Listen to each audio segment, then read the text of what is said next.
Kami dari kelompok 2 ingin membahas materi kita pada pagi hari ini yang berjudul perhiasan di dunia yang terdapat pada Quran Surah Ali Imran ayat 14. Saya Aditya Rahmatullah sebagai Qori. Saya Aulia Agustina sebagai Sari Tilawah. Saya Sania Salsabila sebagai tafsir.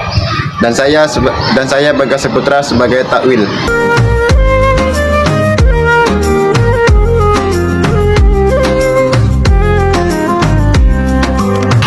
A'udzu billahi minasy syaithanir rajim. Bismillahirrahmanirrahim.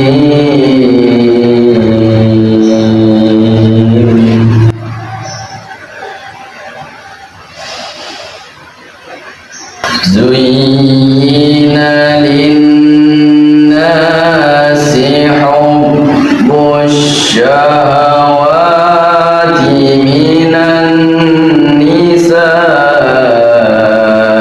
wal banin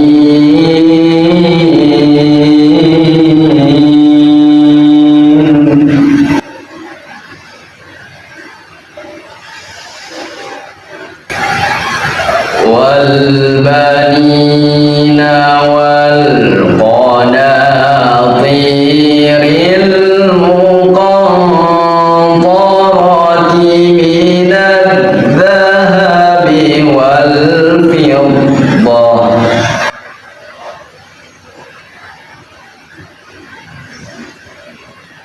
من الذهب والفضة والخيل المسومة والأنعام والحرث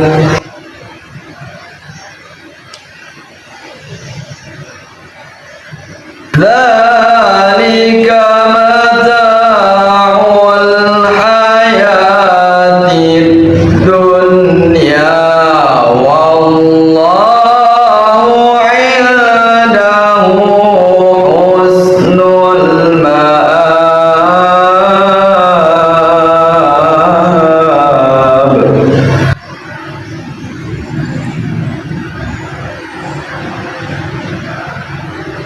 ذلك متاع الحياة الدنيا والله عنده حسن المآب.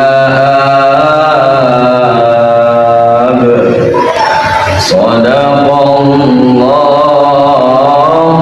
العظيم.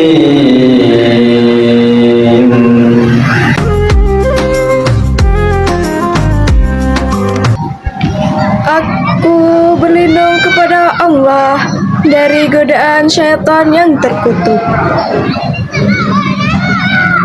Dengan menyebut nama Allah yang Maha Pengasih lagi Maha Penyayang.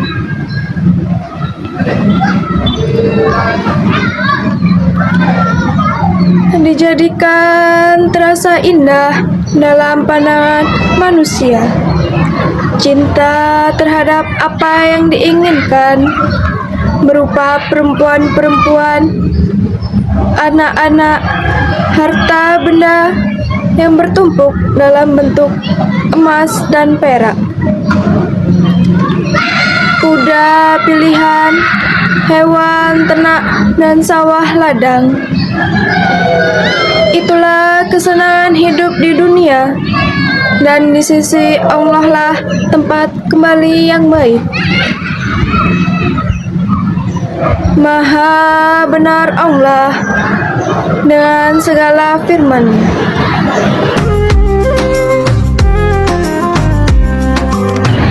Baiklah, saya akan menjelaskan tafsir Quran Surat Ali Imran ayat 14. Dalam ayat ini diterangkan segi kesesatan mereka yang disebabkan oleh harta dan anak yang dijadikan tumpuan harapan mereka.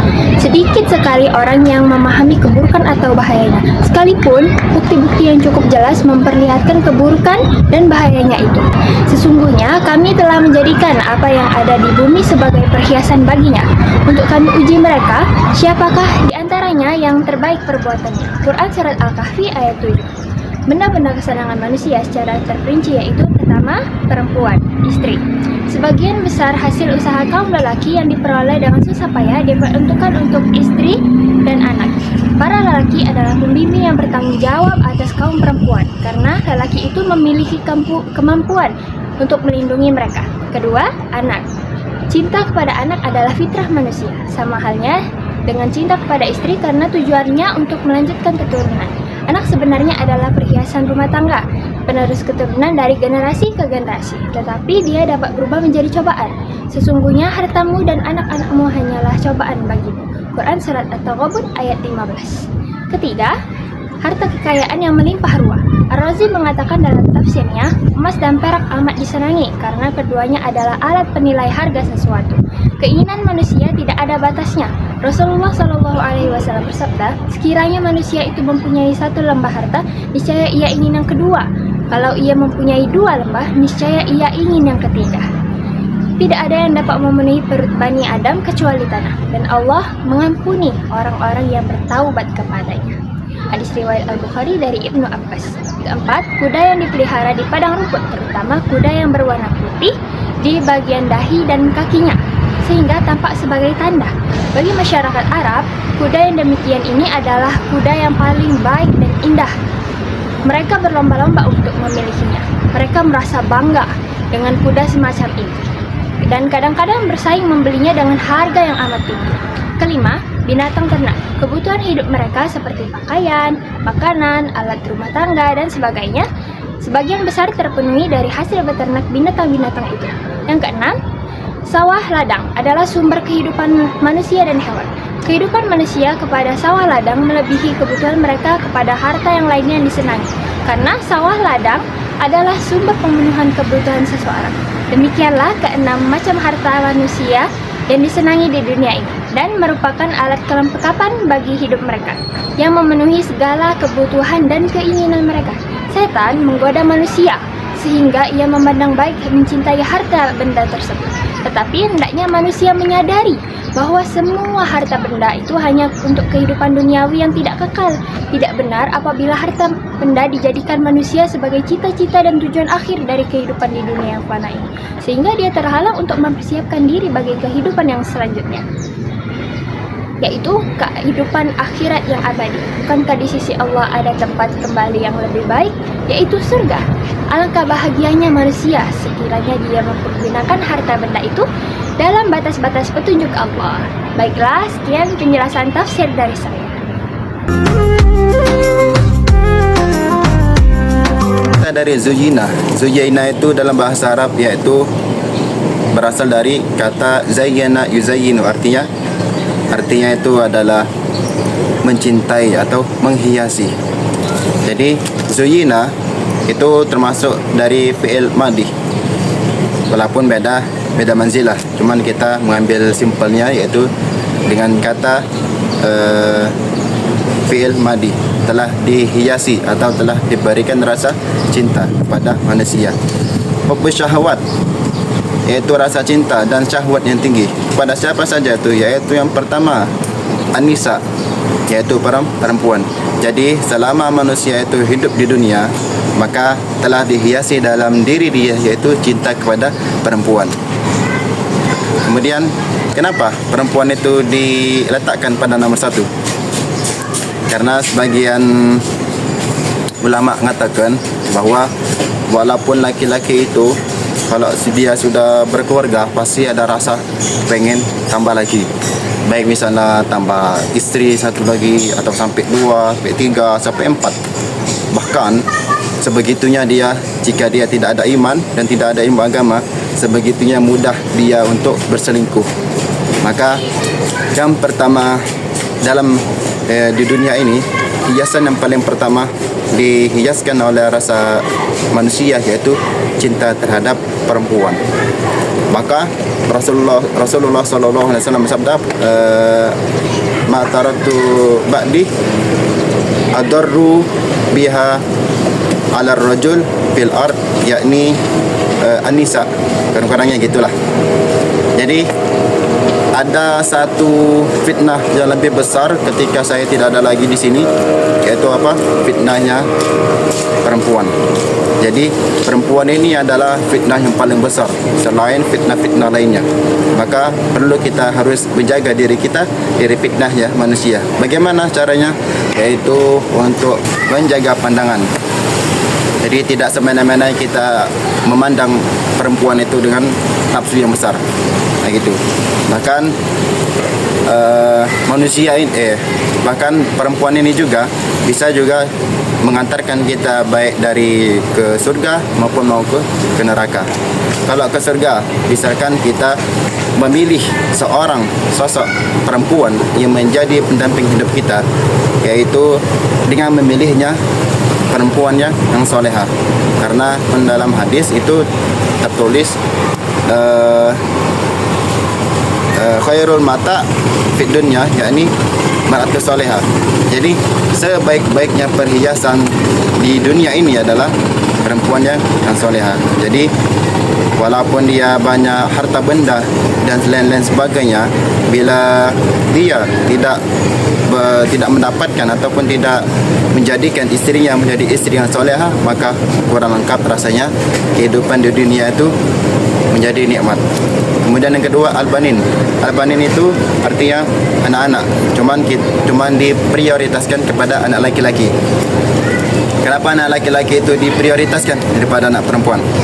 Karena banyak orang bilang dan juga ulama berkata bahawa anak laki-laki itu pasti diminati oleh suatu keluarga, baik dari bapaknya ataupun ibunya. Dan sedikit orang yang mau mempunyai anak perempuan. Kenapa? Karena waktu zaman jahiliyah dulu ada suatu kaum yang menganggap bahawa timbulnya lahirnya anak perempuan itu dapat menimbulkan kesialan dalam keluarganya. Jadi dari sinilah jelas bahawa anak laki-laki itu juga termasuk perhiasan yang sangat penting bagi kita selama hidup di dunia. Dan juga anak laki-laki ini diminati banyak orang.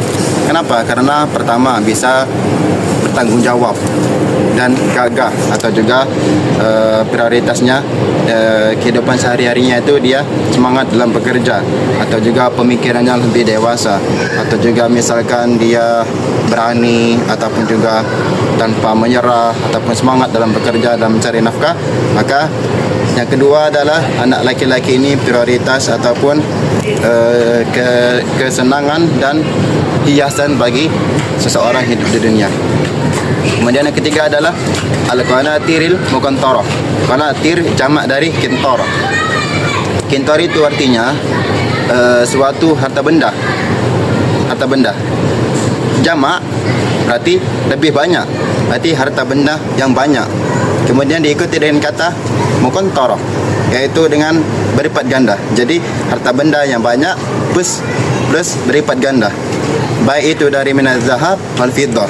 Jadi yang ketiga adalah harta benda. Harta benda ini juga termasuk perhiasan yang paling penting dan yang paling sangat dicintai oleh manusia, baik dari kalangan anak-anak, dewasa, remaja ataupun tua, ataupun laki-laki dan juga perempuan dan lain sebagainya. Maka kurang nikmat rasanya hidup dunia bila tidak ada harta benda. Emas ataupun perak juga, dan seluruh harta benda, bila kita tidak ingin meninggalkan harta benda tersebut, maka benda tersebut akan meninggalkan kita. Jadi itulah definisi dari harta benda. Dan harta benda ini juga bisa menunjukkan kita ke surga maupun ke neraka, tergantung kepada si penggunanya, bagaimana dia mengolah uang ataupun harta benda itu, baik itu dari jalan yang baik maupun dari jalan yang buruk. Kemudian yang keempat adalah al-khailul musawwamah. Khailul musawwamah ini dari zaman Nabi dulu itu adalah kuda-kuda yang bagus, baik dari buntutnya, fisiknya maupun kegagahan ataupun ukuran badannya besar. Karena dulu berkendara selain berunta, berkuda juga, dan kuda juga ini sangat kuat untuk perang. Maka sekarang wal khailul musawwamah itu diartikan dengan sebagai kendaraan. Ulama juga berkata bahawa khailul musawwamah ini benar-benar kata dari kendaraan. Jadi yang kendaraan dulu kuda yang bermerek, entah itu gagah fisiknya atau bagus warna kulitnya dan juga lain sebagainya. Maka sekarang yang bermodel adalah kendaraan yang bermerek seperti Alphard ataupun Pajero ataupun misalnya Innova dan lain sebagainya. Dan juga yang sekiranya harganya mahal berlipat-lipat ganda, baik bermiliar-miliaran ataupun bertriliun-triliunan. Jadi harta benda itu juga tersebut ataupun kendaraan-kendaraan tersebut merupakan suatu hiasan bagi manusia yang sangat penting dalam kehidupan sehari-hari. Kemudian yang kelima adalah al-an'am. Al-an'am diletakkan sebagai yang kelima, iaitu harta hewan ternak. Misalkan kita di dusun juga, itu di dusun rata-rata itu mengembala baik dari kambing maupun sapi ataupun domba dan lain sebagainya. Karena juga itu hewan ternak itu bisa dapat menghasilkan uang dan juga bisa untuk mencukupi kebutuhan sehari-hari. Maka banyak manusia kadang juga sibuk dengan mengurusi hewan ternaknya sehingga lalai untuk kewajiban dia melaksanakan solat. Pagi-pagi sudah ngurus hewannya, baik memberi makanan ataupun memeras susu kambing atau susu sapi, padahal dia belum menuntaskan kewajiban dia sebagai seorang muslim. Kemudian yang terakhir adalah wal haris, iaitu sawah ladang. Jadi setiap orang yang punya kebun rata-rata, tapi tergantung iman seseorang, rata-rata itu sibuk terhadap panennya, baik dia nanti mengumpulkan hasil dari panen, habis itu jual, habis itu dapat hasil. Nah, itu kadang menjadi hiasan yang sangat dahsyat sehingga ada lupa terhadap kewajiban dia sebagai seorang muslim. Akhir kata, zalika mata'ul hayatid dunya. Dari sekian berapa kriteria itu yang Allah jadikan dia cinta pada tersebut, yaitu itu hanya mata'ul hayatid dunya, sebagai perhiasan kehidupan dalam dunia. Wallahu indahu husnul ma'ab. Dan hanya di sisi Allah lah tempat yang paling baik untuk kembali, yakni surga. Surga adalah tempat yang paling baik kembali.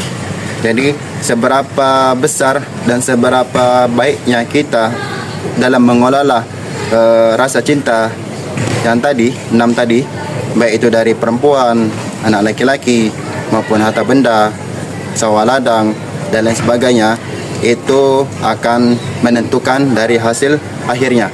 Bila kita semua itu mengelola dengan baik, tanpa menggugurkan rasa kewajiban kita sebagai seorang muslim, maka nanti hasilnya khairul ma'ab, yaitu surga.